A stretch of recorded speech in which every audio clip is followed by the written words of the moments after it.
Hello guys, welcome back to my channel সানুল আপটিনা। তো চলো আজকে একটা নতুন জিনিস দেখাবো তোমাদের। অনেকদিন পরে এসছি এবারে, তো চলো দেখা যাক আগে।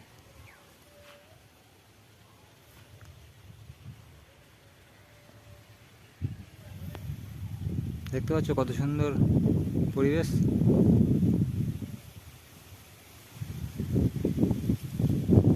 এই যে পাঁচিলটা দেখতে পাচ্ছ, এই যে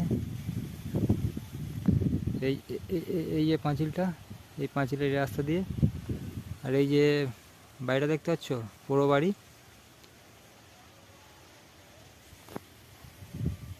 চলো একটুখানি করে দেখা। এই যে পুরো বাড়ি, এটা আমাদের আগে ক্যাম্প ছিল, আগে পুলিশ থাকতো, এখন আর কেউ নেই। তো এই ক্যাম্পের এই চারধারে দেখতে পাচ্ছ এখন জঙ্গল হয়ে গেছে, আগে পরিষ্কার ছিল।